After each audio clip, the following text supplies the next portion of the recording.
এখনো পর্যন্ত জাতীয় নাগরিক পার্টি কোনো দলের সঙ্গে জোটের ব্যাপারে আমরা আলাপ আলোচনা করি নাই। বাংলাদেশের মানুষেরা দীর্ঘ সময় ধরে তাদের ভোটাধিকারের জন্য তারা সংগ্রাম করেছে। 14, 18 এবং 24-এর নির্বাচনের মধ্য দিয়ে বাংলাদেশের মানুষের ভোটাধিকারকে হরণ করা হয়েছে। দামি নির্বাচন, রাতের ভোটে নির্বাচন, একপাক্ষিক নির্বাচন আয়োজন করে সাজানো পাতানো নির্বাচন করে বাংলাদেশের মানুষের ভোটাধিকারকে নষ্ট করা হয়েছে। বাংলাদেশের মানুষের কাছে সুযোগ এসেছে একটি অংশগ্রহণমূলক, একটি ফেয়ার একটা ইলেকশনের মধ্য দিয়ে বাংলাদেশের যে শাসন ক্ষমতা আছে সেটাকে পরিচালনা করবার।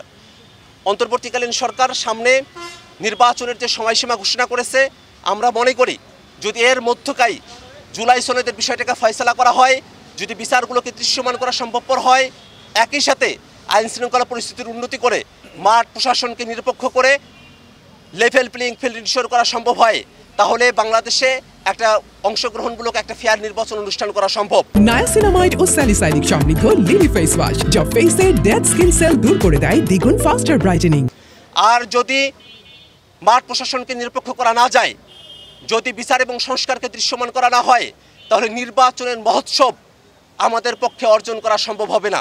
এমত অবস্থায় সামনের যে নির্বাচন, সেই নির্বাচনে এখনো পর্যন্ত জাতীয় নাগরিক পার্টি কোনো দলের সঙ্গে জোটের ব্যাপারে আমরা আলাপ আলোচনা করি নাই।